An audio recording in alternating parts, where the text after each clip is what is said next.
Pessoal, mais uma vez, Conecta Plástica aqui na Jornada Paulista de Cirurgia Plástica, edição 2023. Hoje é um dia muito especial, estamos recebendo aqui convidados especiais para o nosso podcast. Hoje eu vou falar não com um cirurgião, né? Vou falar com uma lenda da cirurgia plástica mundial.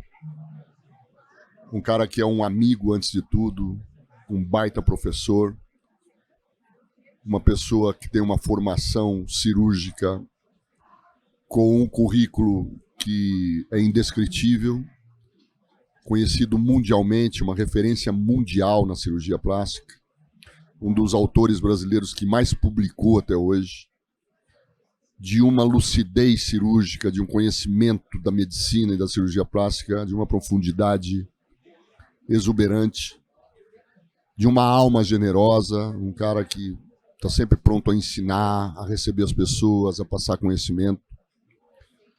Um homem que vive no interior de São Paulo, mas é mundial, né? O interior de São Paulo, pungente sempre, mostra que a nossa região, nosso interior paulista, ele é magnífico.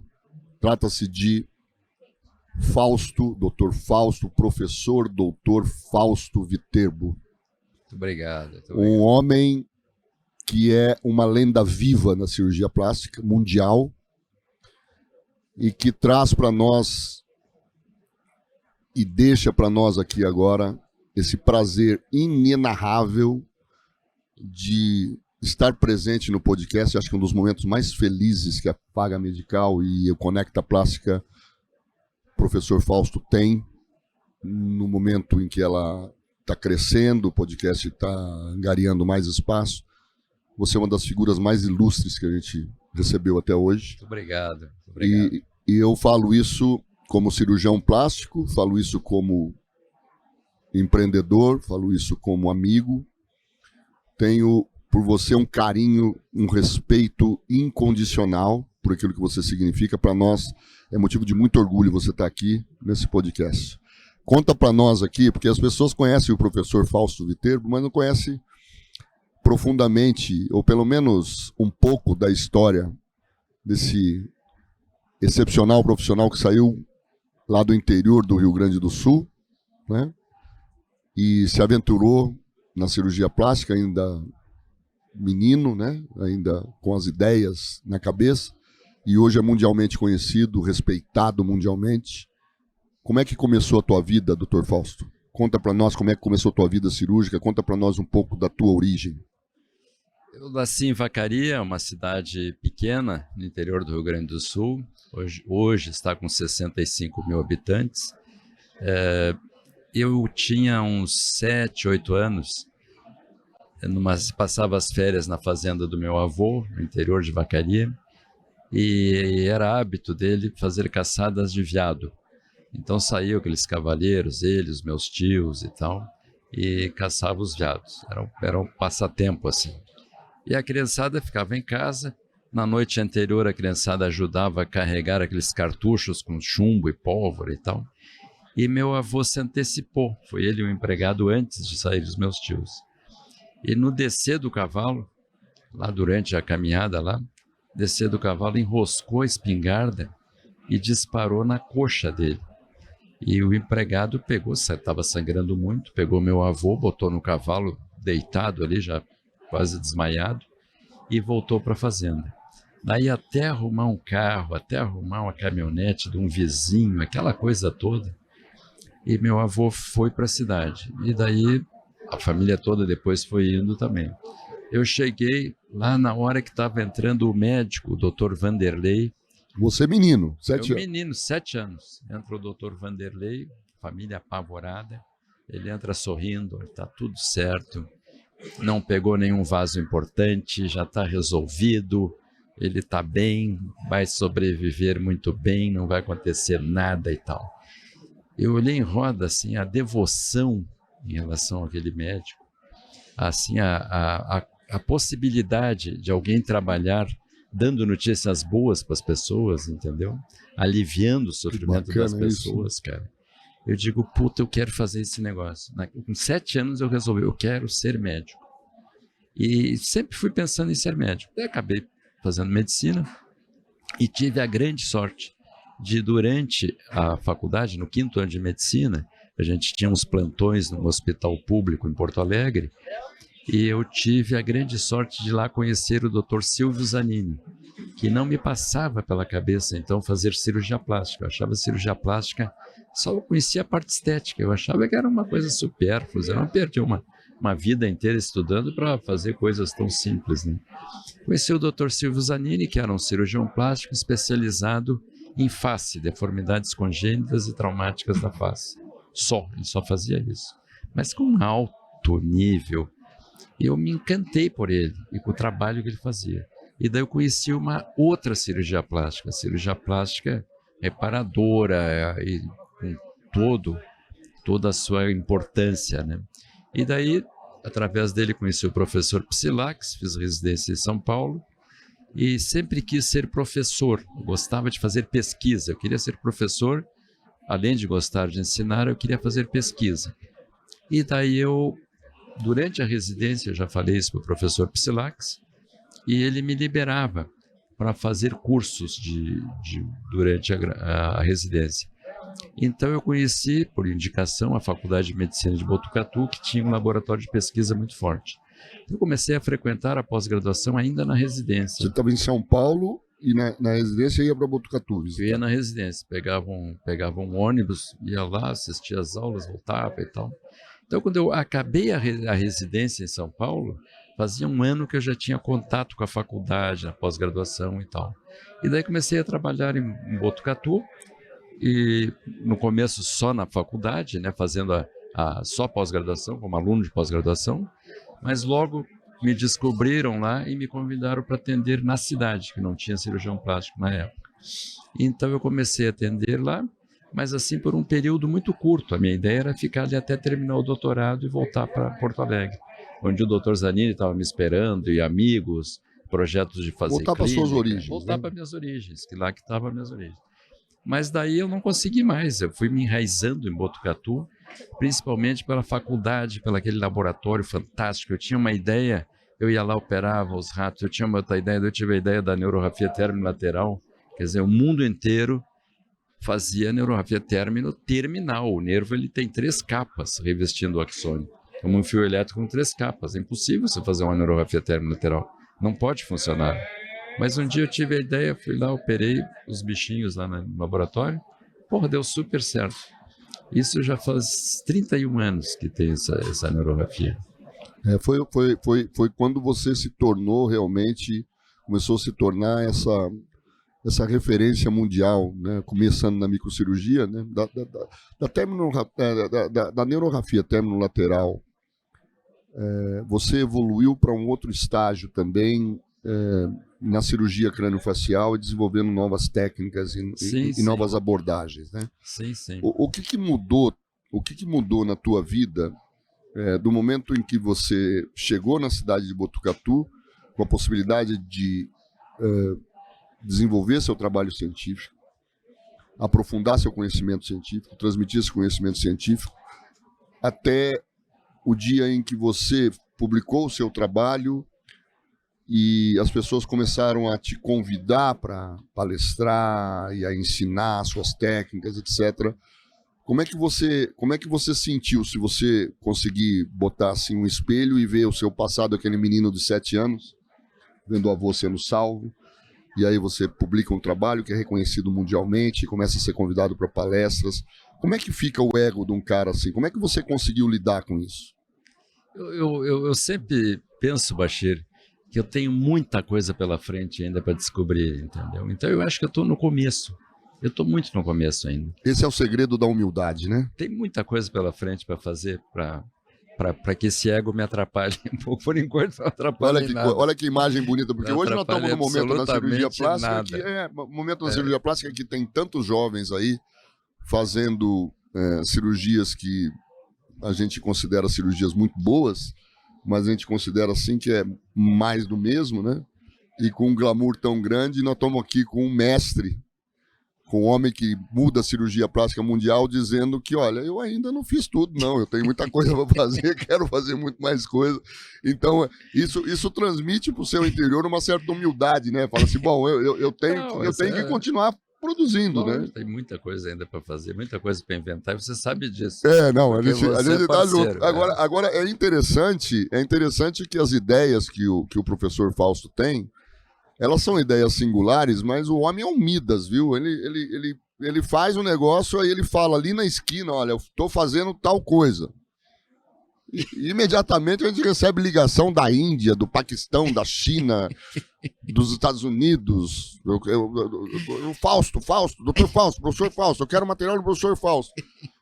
Fausto, como que é isso? Explica para o nosso ouvinte, para quem está escutando, como que traça esse caminho de um sucesso tão consistente assim? Porque as pessoas têm o sucesso na cirurgia plástica, mas ele é momentâneo, né? E muitas vezes atrelado a algum cargo na sociedade, atrelado a algum tipo de exposição na mídia, etc. E a gente vê que você não é um cara atrelado a nenhum posto, né? Você é convidado para todos os eventos. A gente vê que você não tem assim aquela divulgação na mídia, né? Você não é um homem dado a isso. Não é um profissional dado a isso. E ainda assim, como é que consegue? Passa o segredo para essas pessoas, além do trabalho. Porque trabalhar, a gente sabe que você trabalha muito, mas passa esse segredo aí pra gente. Eu acho que eu tenho uma característica, sem falsa modéstia, que é a criatividade.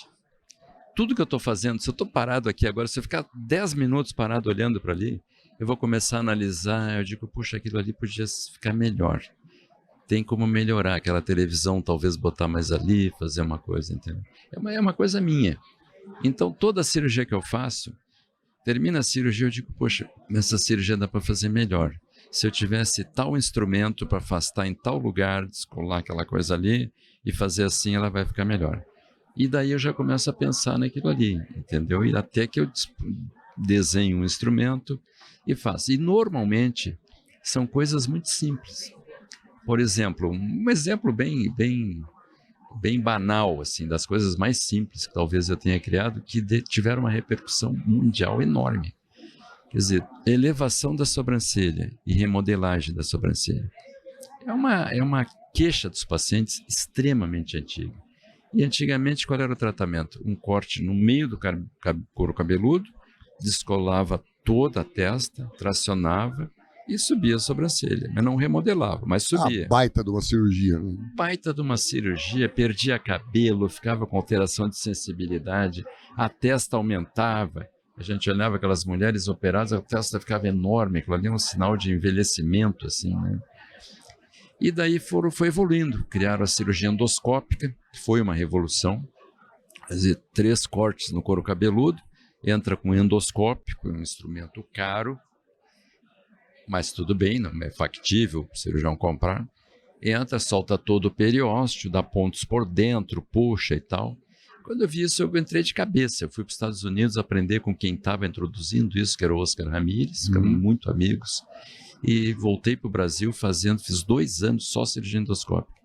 Mas eu observo, eu meço, eu fotografo, eu comparo as fotografias, eu meço e tal. Eu vi que mais de 60% recidivava. Quer dizer, a paciente chegava assim, eu operava, dali 6 meses ela estava igual. Então eu digo, não é esse caminho, não é descolar tão profundo. A sobrancelha está na pele, vamos tentar pela pele, descolar a pele.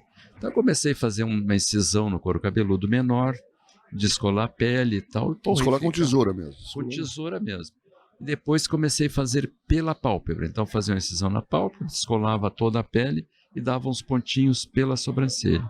Mas era um trabalho, dificuldade de dar esse ponto, você tinha que se inclinar, deitar em cima do tórax da paciente para dar o ponto, chance de assimetria maior e tal.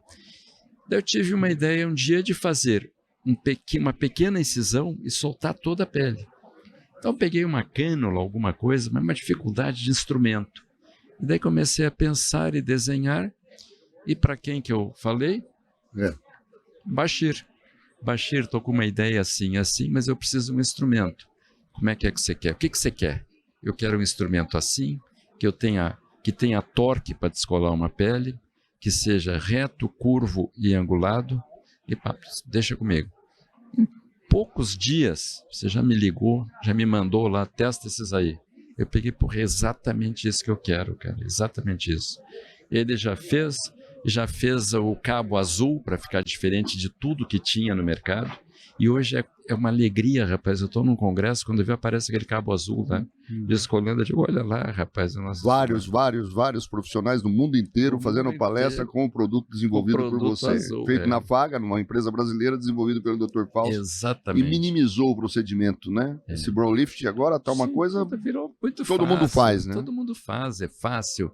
E o resultado é definitivo, né? Não cai mais. Se fizer bem feito, não recidiva, não tem como recidivar. Quanto de influência tem de outros cirurgiões, assim, que você pode citar na tua vida, no desenvolvimento das suas técnicas? Assim, você conseguiria citar alguém que te influenciou assim fortemente? Eu preciso falar uma coisa aqui, mas eu prefiro que você primeiro, logicamente é você que é o entrevistado, mas eu observei algo no ano passado que me deixou muito feliz, assim, um reconhecimento que para mim um dos maiores profissionais do mundo, né? Esteve lá em Botucatu, doutor Ozan, né? Esteve lá com você, e a reverência e a deferência que ele tem por você, né? O Ozan tem uma história interessante. E é um cara inspirador, né? Quer dizer, é um cara que ele operando é uma assim, a gente fica arrepiado de ver o cara operar, né? A capacidade que ele tem, né?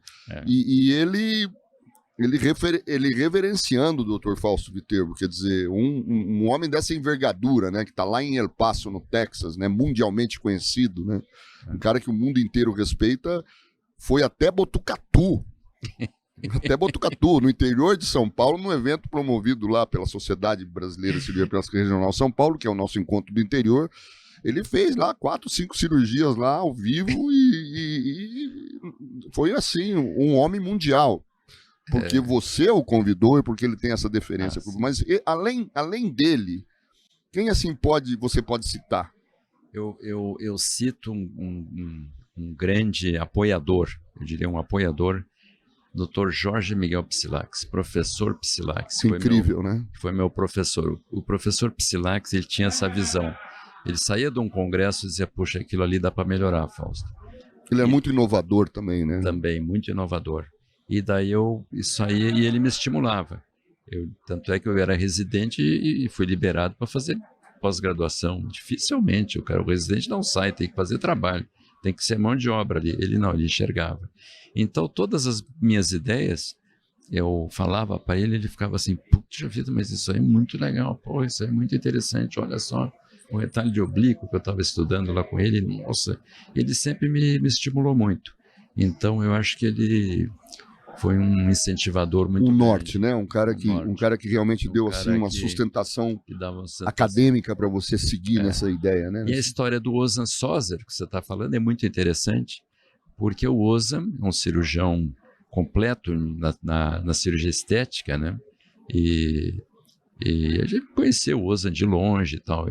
E daí o Ozan foi na jornada sul-brasileira e combinou com o André Orisvaldi que ele queria que o André operasse, fazer um lifting. E daí ele pediu pro André fazer um GBL. Ele disse, eu quero que você faça esse GBL aí e tal. Daí o André disse para ele, você não gostaria que o Fausto te operasse? O Fausto que criou o GBL, ele disse, pô, mas o Fausto não viria a Curitiba, sair de São Paulo para vir a Curitiba me operar. Ele vai ser operado. Ele paciente. O Ozan vai ser operado. O Ozan é o paciente. Daí o André me falou, eu estava com uma passagem, isso foi numa segunda-feira, eu estava com uma passagem comprada para um congresso mexicano, eu ia viajar segunda noite. Cancela a viagem. Transferi para terça a viagem e, pô, vou lá. Fui lá, ele me mostrou como é que ele queria, fotografamos aquele negócio todo, e eu operei o Ozan. Ele nunca tinha assistido um GBL. Então o Graziosi filmou, estava junto, eu disse, Graziosi, vou operar o Ozan, eu quero assistir. Ele foi junto, companheiro, meu irmão, né? Meu guarda-costas, eu queria meu guarda-costas, ele é fortão. Daí o Graziosi foi junto e ficou filmando toda a cirurgia do Ozan, o Ozan como paciente. E daí mandou o vídeo para o Ozan também, da cirurgia toda. O Ozan voltou para o Passo e na outra segunda-feira começou a fazer GBL. Ele tem um número de GBL muito maior do que eu tenho. Ele opera muito, ele pega toda a fronteira do México, ali opera mexicano, americano. Opera muita gente, hein? Opera muita gente. Então foi muito interessante. O Oza, com uma semana, operou, aprendeu no caso dele. Ele viu o vídeo e já mandou bala. Ele viu o vídeo, puta, isso é muito simples, né? Então eu acho que é isso. Eu sempre busco nas minhas contribuições a simplicidade. Não adianta tu criar uma coisa muito complexa que não vai ajudar. Não dá para reproduzir, né, Fausto? Então, não consegue reproduzir. Neurografia termolateral, em vez de suturar isso, sutura assim, ó. Não corta o nervo, não sacrifica esse nervo. Cresce igual. Eu fiz já trabalhos provando. Cresce igual. É uma coisa difícil de entender, mas cresce igual. Existe o sprouting lateral. Isso evoluiu, né, Fausto? Agora você também tem um trabalho brilhante, maravilhoso sendo feito, sendo desenvolvido a pleno vapor aí, na disfunção erétil e também nos traumas de bacia, com reinervações, etc. Né? Conta para o nosso público mais ou menos como que é isso. Os pacientes, essa neurografia termolateral, ela permite então que se suturar um nervo, um enxerto de nervo, por exemplo, ou qualquer nervo, num outro nervo doador, que vai doar fibras para esse, sem causar nenhum prejuízo para esse nervo doador. Isso abriu a possibilidade de transformar qualquer nervo em nervo doador. Então nós tivemos uma ideia para o tratamento da disfunção erétil masculina. E agora vamos começar com a feminina. Também. Vamos reinervar a clitóris agora. Mas nós começamos com os homens, já faz faz 11 anos que nós começamos. Foi publicado esse trabalho no British International of Urology, e já há uns 5 anos. E funciona assim. A gente pega o nervo sural, que é o nervo sensitivo, é o nervo doador tradicional, tiram os 2 nervos, divide ao meio, viram 4 enxertos. A gente bota 2 enxertos de cada lado na região inguinal e liga eles na lateral do nervo femoral, sem lesar o nervo femoral. O nervo femoral é responsável pela sensibilidade e pela musculatura da parte anterior da coxa. Então, um nervo com calibre grande, com muitos axônios, liga ali e coloca dentro do corpo cavernoso. Então, depois de 6 a 9 meses, esses axônios cresceram e já invadiram o corpo cavernoso. Então, eles começam a reinervar o pênis. E começa a funcionar. Fez um jump, exatamente. Fez um gato. Fez um gato. Os pacientes, eu desenho, o paciente, doutor, é um gato. O paciente olha para mim, olha para a mulher dele, olha, mas doutor, isso aí não é um gato? Daí eu digo, exatamente, é um gato. Faz um gato, você tira a corrente de um outro lugar para botar ali, né? E é muito interessante, porque fica um resultado natural. O paciente não tem que fazer nenhuma manobra com as próteses, aquela coisa toda, não tem nenhum desconforto. É uma coisa muito interessante. E a função erétil, ela é resgatada de maneira consistente? Ela é resgatada normal, fica normal. Que bacana. É claro que se o paciente já tem outras deformidades também, daí ela pode ficar associada e tal. Mas mesmo o paciente, por exemplo, um paciente com uma diabetes o paciente diabético responde bem. Mas se ele tiver uma diabetes muito avançada, se ele tiver assim, alteração, um trauma de bacia muito grande, que lesou muito, às vezes pode ter um resultado parcial. Mas esses pacientes, eles nos falam assim, doutor, eu estou muito contente, porque eu não tinha nada. Não tinha nada, eu não tem tinha uma função. nada, eu não tinha um estímulo, eu não tinha uma reação peniana, estímulo visual. Hoje eu tenho. Eu olho alguma coisa que me interessa, o pênis reage. Isso aí me faz eu sentir vivo de novo. Que interessante. Né? Então é muito interessante, tu vê que às vezes um pouco significa muito para aquela pessoa. Muito, lógico. E isso tem evoluído muito, você tem operado muito casos. Você estava vindo a São Paulo? Estou operando muitos casos. Eu opero alguns casos, eu opero aqui em São Paulo, opero em Botucatu, né? A maioria em Botucatu. Operamos. Você está formando discípulos para isso? Para essa cirurgia? Todo ano nós temos 2 residentes saindo de lá. E a gente sempre tenta, eles me auxiliam e tal. Mas até agora nenhum deles se interessou. Porque é um campo da cirurgia, por exemplo. A gente tem contato no mundo inteiro, a gente tem conhecimento no mundo inteiro, e eu levei essa ideia para Dubai, para os Emirados Árabes, né? Imediatamente já começaram a pensar na tua ida para lá. Quer dizer, é um campo aberto, né? É um universo maravilhoso. Maravilhoso. Né? A quantidade de homens com problema é enorme, né? Enorme. Então... E você tem evoluído com algum... A gente poderia falar um pouquinho de gordura, né? Porque Você sabe o quanto apaixonado eu sou pelo tema de gordura, né? Você me incentivou muito, me incentiva sempre, já me ajudou muito lá na universidade.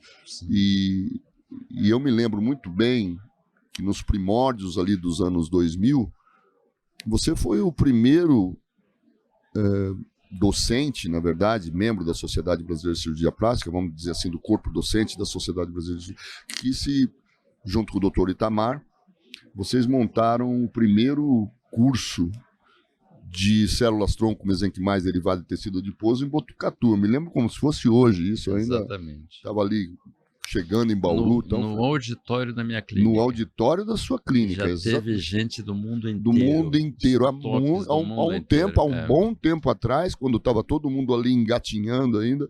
Até eu me lembro muito bem que naquele dia teve uma discussão sobre como se separava a célula, e eu dei umas opiniões. Eu falava, mas você fala mesmo, hein? Você não tem medo de falar, não. Exatamente. Peter Rubin teve lá dando aula, vários caras assim. Muita gente boa falando ali. E você começou com isso junto com o Dr. Itamar. O Dr. Itamar, inclusive, evoluiu para uma patente de um fio de sustentação, enfim, de um fio de sutura. Você caminhou nessa estrada da gordura, ou você abdicou um pouco disso para se dedicar mais a outros projetos? Como é que tem sido isso na tua vida? Não, nós continuamos pesquisando gordura, sempre pesquisando gordura. Nós estamos, a faculdade de medicina, eu fiquei em Botucatu por causa da faculdade, e não por causa da faculdade, por causa do laboratório. Sim. A facilidade que a gente tem de fazer trabalhos experimentais em Botucatu não existe em nenhum lugar do mundo, não existe. Eu fiz o meu pós-doutorado em Pittsburgh, uma universidade enorme, para operar 30 ratos. Foi uma loucura o esforço que eu tive que fazer. Tudo é difícil. O rato é importado do outro estado, vem de avião o rato, daí você tem que providenciar o lugar para o rato ficar alojado, porque não tem. Você tem que alugar uma sala lá. O material já é difícil. Só o material, você tem que... a hora que sacrifica o rato, tem que pagar a incineração do rato. Os negócios assim. Então tudo é difícil, tudo é caro, é difícil. Botucatu, tudo é fácil e gratuito, cara. Nós temos os ratos, temos laboratórios, os técnicos muito legais, muito solícitos, tudo. E profissionais altamente competentes. Profissionais, né? E daí você tem toda a parte de histologia. Com a doutora Helenice, né? Doutora Helenice Defune, que faz toda a parte de célula-tronco e tal. Então, hoje nós temos dois trabalhos. Acabei de receber o resultado ontem, botando em gordura nas neurorafias terminolaterais, no ratinho, e com gordura. E o gráfico mostrou que onde tem gordura, o resultado foi melhor. Potencializa o resultado. Claro que não vai agora para análise estatística, nós vamos ver se tem relevância estatística ou não. Outra ideia que eu tenho na gordura é o seguinte: eu acredito muito que a compressão ela diminui o resultado, ela impede que aquele adipócito sobreviva. Eu acredito que se fizer um enxerto de gordura em uma região e tiver uma compressão, muitos vão absorver. Então, quando eu faço um enxerto de gordura, uma paciente de glúteo, a paciente já sai do centro cirúrgico com um colchão comprado especificamente para ela e desenhado para o corpo dela, com 2 janelas no colchão, na área do glúteo. Na região glúteo. Que o glúteo fica no ar. Suspenso, para não ter pressão no glúteo. E eu acredito, então, muito nisso. Mas não dá para fazer trabalhos numa paciente, fazer um lado e não fazer no outro, entendeu? Botar o colchão, não dá. Então, todas são assim. Mas nós estamos fazendo agora no rato. A gente está testando a pressão em ratos, tirando a pressão, com pressão, sem pressão. Então, em breve, nós vamos ter uma novidade nisso aí também. Também do ponto de vista da gordura. Do ponto de vista da gordura. E você tem a sua clínica, você tem lá o seu hospital, a sua clínica privada, que é uma bela clínica lá em Botucatu, e recebe cirurgiões do mundo inteiro lá, né? Nós temos aí alguma previsão de algum evento que vai ser realizado nos próximos tempos dentro do seu complexo? Eu organizava um evento de microcirurgia por ano. E daí vieram pessoas assim inacreditáveis, né? Que estava Júlia Terzes, que era uma ícone, o professor Reno Milesi foi 2 vezes, a Júlia Terzes 2 vezes, mas só o David Chu de Nova York foi 5 vezes. pessoal adorava. Tem gente que não posso perder o evento de Botucatu. Por quê? Porque era um evento que vinha gente muito forte e chegava ali, e esse pessoal ele tinha uma convivência muito difícil entre eles. Todos estrelas. Então, em qualquer outro lugar, eles brigavam, não queria mais ver a cara do outro.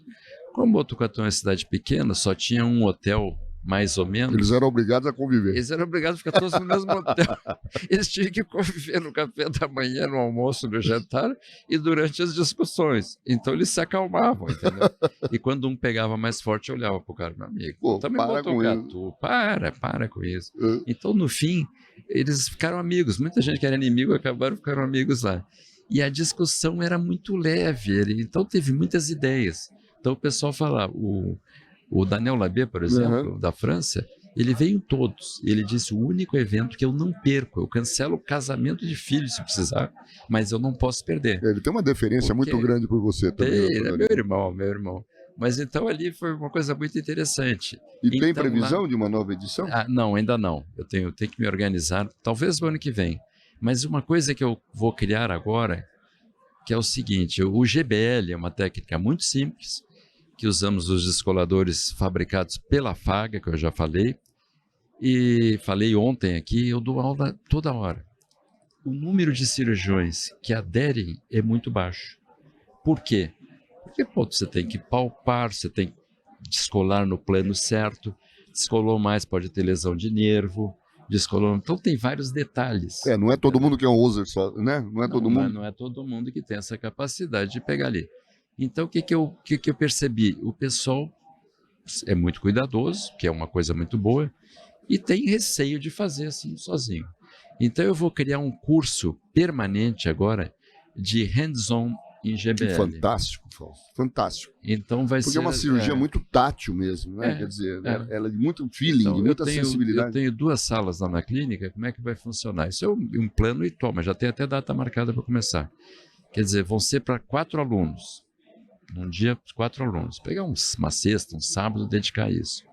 Então, o aluno da manhã, por exemplo, em 2 salas, eles vão fazer a cirurgia. Eu vou estar junto, oriento e tal, vamos na sala, vem o outro, olha, pá. E os outros 2 alunos ficam observando esses. Depois troca. Os que estão observando operam e os outros observam. Capacita o cara fazendo o plano certo. O cara sai dali fazendo a cirurgia. Tenho certeza que ele sai dali fazendo tranquilamente. Eu faço uma brincadeira para os cirurgiões que estão vindo. Eu falei isso ontem, falei que ia ter esse curso, e ontem vieram e hoje vieram mais 2. Daí eu expliquei para eles, vão ser 2 e 2. Então, por exemplo, eu disse assim, você vai operar de manhã e de tarde você vai ser operado. O colega que já assistiu vai te operar. Eles estão assim, eles regalam o olho assim. Tem que aprender. Mas eu vou ser... você tem que contribuir também. Então está sendo muito engraçado. Eu vou ficar garimpando o paciente. Eu já tenho o aluno e o paciente no mesmo curso. Eu estou me distraindo muito com essa história. Que bacana. E será em breve isso? Porque as reações... 12 de agosto começa. E como é que a gente comunica isso? A gente pode divulgar. Pode divulgar, pode fazer uma comunicação. Claro, eles ligam lá e deixam o nome e telefone. Tem interesse em participar do curso hands-on. Daí nós vamos vendo a disponibilidade conforme as minhas viagens, né? Eu viajo muito, a gente vai montando os calendários e vai avisando. Quem pode vai naquela data, quem não pode ficar para o próximo e tal. Ô Fausto, para um profissional que chegou nesse nível que você chegou, graças a Deus e graças à sua capacidade, né, de divulgar conhecimento, a clínica, obviamente, não falta paciente nunca. E você é convidado no mundo inteiro, né? Um dia desse você estava na Turquia, você estava lá. Outro dia desse você estava não sei onde você estava no México você estava em outro lugar você estava. Como é que você divide a sua vida? Porque a gente sabe, né? Vamos falar assim no português, claro, né? A gente tem que pagar as contas, né? Então, você tem que trabalhar também. Quer dizer, você é um cara, graças a Deus, a vida te proporcionou bastante coisa, mas você ainda tem que trabalhar. Nós todos temos que trabalhar. Lógico. Como é que você concilia isso, mais a vida familiar, os seus filhos agora, sua filha já está assumindo lá o hospital, que você transformou a sua clínica no hospital, né? Como é que você lida com tudo isso? Como é que você acomoda tudo isso na agenda, Fausto? Eu sei que é uma pergunta meio pessoal, mas responda da maneira que você achar mais conveniente. Não, é muito tranquilo, é só se organizar. Você tem que se organizar. Então eu chego em Botucatu, eu já tenho os dias que eu chamo todos os meus filhos que moram em Botucatu para jantar comigo. Finais de semana é com eles e com a namorada. Então a gente sai e tal, e está sempre convivendo. E sempre, meus filhos sabem que a qualquer momento que eles estiverem, eu estou aqui, eu estou nos Estados Unidos, estou em Dubai agora. Se Deus quiser. Qualquer problema que dizer, pai, aconteceu isso, o que tu sugere? Eu te sugiro isso. E a gente se liga, fala, troca uma ideia. Então eles sabem que eu estou presente. Eles mesmos falam, seu pai é ausente e presente. Está sempre presente, mas está sempre ausente. E concilia também o consultório da mesma forma. Mesma forma. Agora deixa eu fazer uma pergunta mais pessoal ainda. A vaga para namorada não está aberta de novo. Está fechada a vaga para namorada? Está fechada, a vaga está fechada.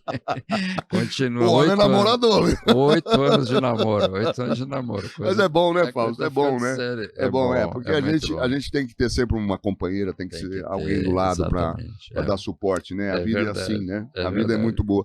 Fausto, uma última pergunta para você. Eu sei que é um tema delicado, eu sei que é um tema sensível, mas uma pessoa com a experiência que você tem, com a capacidade, conhecimento que você tem da medicina e da cirurgia plástica, poderia nos brindar com uma resposta, até para ser um norte para todos.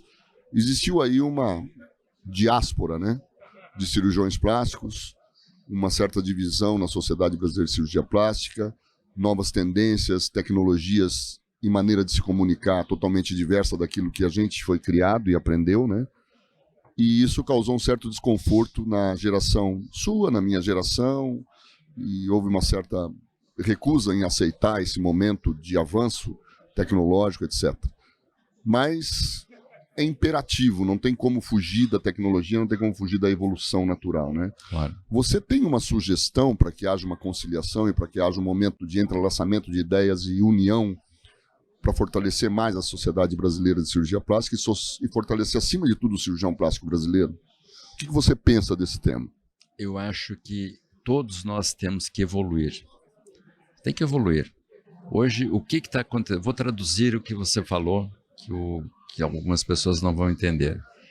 Nós temos hoje teve uma evolução muito grande nas mídias sociais, nessa conversa com o paciente através de mídias sociais.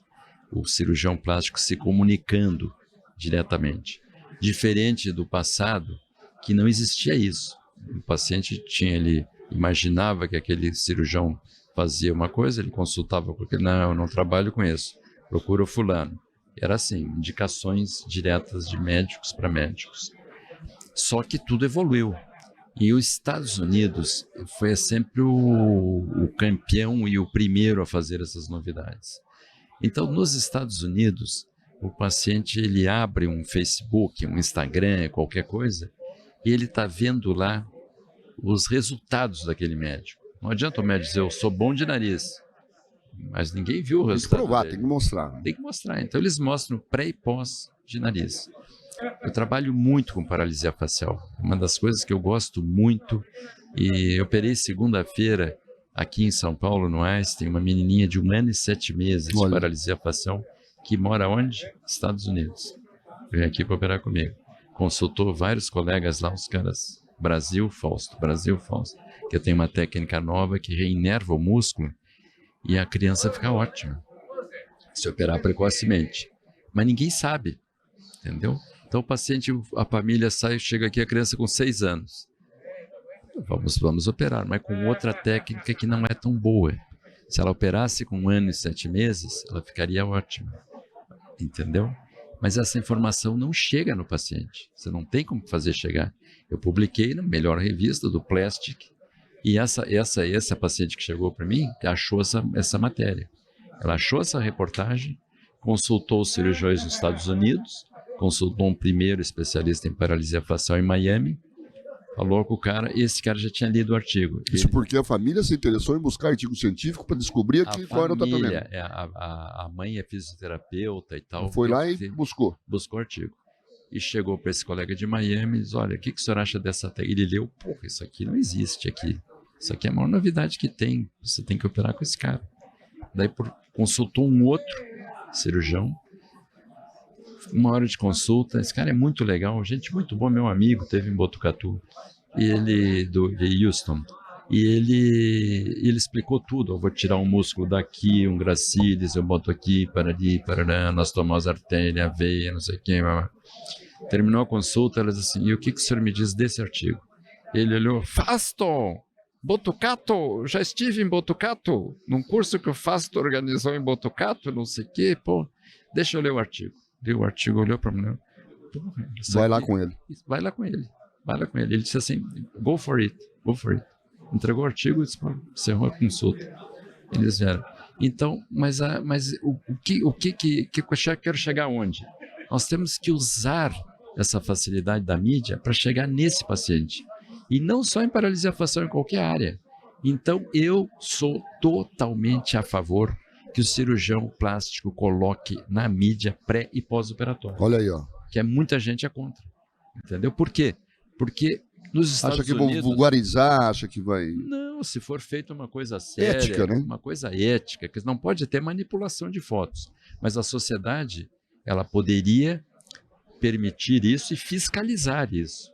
Ela poderia ter um departamento de fiscalização com técnico em informática que analisasse, na dúvida, pedisse para o colega, olha, eu quero ver os originais desse... Do ponto de vista de manipulação. De manipulação. Quero ver se está manipulado, o cara mostra lá... Ou cria um conceito, né? Cria um conceito de método, né? Cria um protocolo de fotografia, né? Mas sou totalmente a favor, porque nos Estados Unidos eles colocam, então, paralisia facial, que é uma área que eu milito bastante, se eu fosse um leigo, eu ia levar meu filho para operar nos Estados Unidos, porque todos lá têm pré e pós, o cara está assim e está mexendo, um pouquinho já está mexendo. Então, e aqui a gente faz uma coisa que não pode ser mostrada. Pode ser mostrada. Como é que esse paciente vai chegar? E ao mesmo tempo a gente vê em outras áreas de atuação aí não médicas, na verdade, que não é do Conselho Federal de Medicina nem do Conselho Regional de Medicina, com uma liberdade total de mostrar resultados e mostrar pré e pós, né? Quer dizer, é uma coisa interessante isso, né? A gente fica ceifado dessa possibilidade. Exatamente. E outras áreas que concorrem um pouco à cirurgia plástica, como a odontologia, eles podem mostrar. Então hoje, em breve, muitos pacientes vão procurar os odontólogos para fazer. Pô, esses caras fazem. Esse cirurgião plástico, eu não sei se faz. Talvez até pergunte, o senhor faz esse tipo de cirurgia, doutor Fausto? Exatamente. Vai chegar nesse nível de absurdo. E eu tenho uma tranquilidade muito grande de falar de paralisia facial e defender, mostrar pré e pós, porque eu trabalho na universidade. Então, o paciente sem condições econômicas, ele é tratado também. Mas toda segunda-feira eu opero uma criança com paralisia facial que vem do Brasil inteiro, entendeu? Sem condições econômicas. Então, não estou fazendo isso para trazer paciente para a minha clínica. Claro que o paciente tiver condições e quiser um tratamento diferenciado em termos de acomodações, ele vai ter. Mas a cirurgia é exatamente igual. E o profissional é o mesmo, né? É mesmo, sou eu que faço. Sob o ponto de vista ético, na verdade, o que você está fazendo nada mais, nada menos é do que comunicar a possibilidade de um tratamento para o público leigo que não tem acesso à informação. Exatamente. É isso, né? Exatamente. Basicamente é isso. Você está comunicando, olha, existe solução para esse problema, a solução é essa e está aqui o resultado dos pacientes que eu opero. Nada mais, nada menos que isso. Tem um tempo. Então, o adulto também, quer dizer, o adulto teve uma paralisia facial viral, paralisia de Bell. Se ele começar a fazer uma eletroestimulação com baixíssima corrente, só para preservar o músculo, eletroestimulação forte, ela pode lesar a placa motora. Então tem que fazer muito fraquinha, 5 vezes ao dia, 15 minutos cada vez, em casa. Pode ser orientado por um fisioterapeuta, que é melhor ainda, mas em casa, nesses protocolos que nós desenvolvemos, com correntes muito baixas, que não lesam o músculo e preservam o músculo. Ele começa a fazer isso. Se ele não tiver, mas já preservou o músculo, ele pode evoluir bem, não precisa fazer mais nada, mas depois de 6 a 9 meses, ele ainda está paralisado, completamente paralisado, faz uma cirurgia e bota nervo, puxando do lado normal para o lado e neurotiza o músculo original dele. São os melhores resultados, entendeu? Eu tenho vários casos assim. Mas isso aí tem que chegar essa informação. Chegar a informação primeiro do tratamento precoce. Chegar primeiro a informação também de como se trata. E o tempo, não perder muito tempo. Não pode chegar quando encaminhado por um outro especialista lá. Procura cirurgia plástica para fazer, já está com 5 anos, 2 anos. Não melhorou em 2 anos. É uma questão de saúde pública, na verdade, essa comunicação, né? Exatamente, exatamente. Porque então, se você analisar pelo, vamos dizer assim, pelo ângulo de saúde pública, Eu acho que nem é uma autorização, passa a ser uma obrigação comunicar. Eu acho que é uma obrigação, acho que seria uma negligência o médico ter essa informação e guardar para ele. Existe gente que ainda é contra isso, Fausto? Lógico, claro. As orientações são contra, entendeu? Se tu puxar lá o Conselho Federal de Medicina, está escrito lá, é proibido, sujeito a ter cassado tua licença médica. É um absurdo. Eu fui ler recentemente e eu digo, pô, mas isso é coisa muito antiga. Anacrônico, né? Anacrônico, isso aí tem que ser conversado, tem que ser... Quem tá lá? Olha quem chegou aqui. Não, tem que entrar no podcast ao vivo. Tem que entrar no podcast ao vivo. Para. Esse tem que entrar ao vivo. Tem que entrar ao vivo. Esse tem que uma lenda viva. Para. Você estava falando de lenda, chegou a lenda aqui, chegou ó. A lenda. Olha que aparece o rostinho ali, ó. Abaixa aqui um pouquinho. Fala um oi. Professor Pelon. Já vamos falar. Olha quem está aqui. Tudo bem.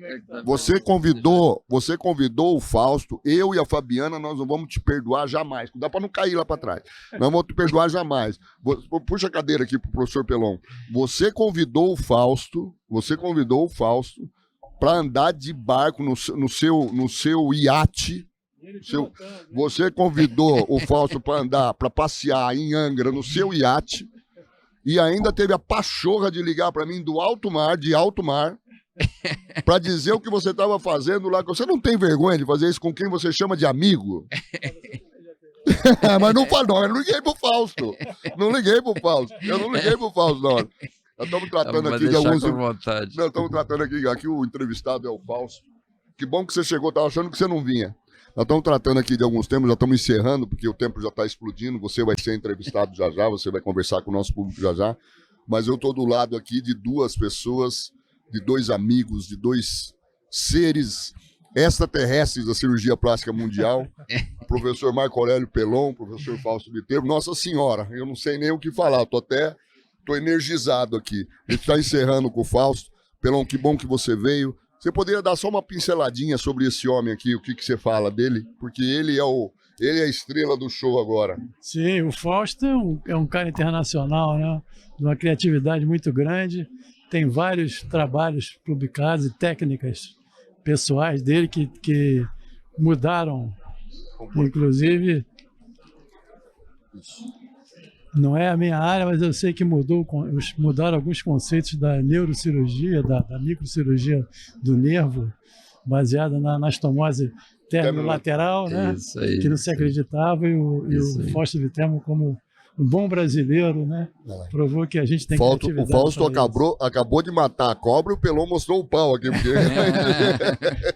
É isso aí. Ele falou sobre isso. Falou sobre isso, a gente foi a primeira pergunta dele. Isso foi só uma das coisas que o Fausto criou. Tem muitas uma delas, né? Muito, muito criativo. Mas ainda, assim, a minha inveja o meu, não é inveja, que eu não tenho inveja de ninguém, mas o meu sentimento da sua negligência com a minha pessoa, fazendo o que você fez e mostrando o que fez com ele, você vai ter que corrigir isso. Com todo prazer. Brevemente. Fausto, eu não tenho palavras para descrever, você sabe, né? Eu falo isso pessoalmente, você sabe que eu sou uma pessoa muito dada, sou muito carinhoso, a gente se cumprimenta, sempre dá um beijinho no rosto. O Fausto é o italiano mais árabe que eu conheço. Sempre se dá um beijinho e tal. Você sabe o carinho e o respeito, a admiração incondicional que eu tenho por você. Muito obrigado por você participar, por você dar para nós essa oportunidade. Até, eu acho que é muito interessante, viu, Fausto? Isso é fundamental. Muita gente vai ver esse podcast e o jovem cirurgião plástico, aquele cara que está começando, que tem um pouco de receio do que os mais antigos pensam, né? Vão ver que o cara é um cara mente aberta, cabeça aberta, antenado com o mundo, antenado com a modernidade, antenado com aquilo que é de melhor, que existe de melhor para a prática médica. Muito obrigado, viu, Fausto? Eu que agradeço. Agradeço muito essa oportunidade. Agradeço muito a Faga, como empresa, sempre me apoiando. Essas maluquices que eu invento aí. A Faga sempre sai já fazendo os instrumentos. Maluquice que dá um retorno. Maluquice que dá um retorno bom, hein? Então, é muito bom ter essa Faga por perto e ter o Bashir, que é um grande amigo de muito tempo. É o irmão, considero o Bashir meu irmão. Obrigado mesmo por Muito obrigado. Pelon, você poderia finalizar esse podcast? Finaliza assim, ó, Conecta Plástica, Faga Medical, Jornada Paulista de Cirurgia Plástica, com a lenda e a lenda que vos fala. Um abraço. Pode falar. É seu, não consegue não? Muito obrigado, você já vai ser o entrevistado aqui, obrigado por ter vindo. Nós ficamos sabendo que você perdeu o voo, né? Não, cancelaram meu voo. Cancelaram o voo? O cara tava vindo da França, ele foi lá pra França, outro dia desse ele tava assim, só pra finalizar, Fausto, aqui, ele tava outro dia desse, falou, Bachir, tô aqui no castelo, não sei o quê, comendo aqui não sei o quê, aqui que me convidaram, eu sou o anfitrião do lugar, porra. Porra. Aí depois tava em Paris, depois tava no seu homem, tá chamando, pelo amor de Deus. Você tá sempre viajando. Tô correndo atrás do Fausto. Abraço, galera, foi uma honra ter vocês aqui nesse Conecta Plástica maravilhoso. Muito Duas obrigado. lendas, um beijo pra vocês, logo, logo estamos de volta, tchau, Faga Medical com vocês sempre, um beijo.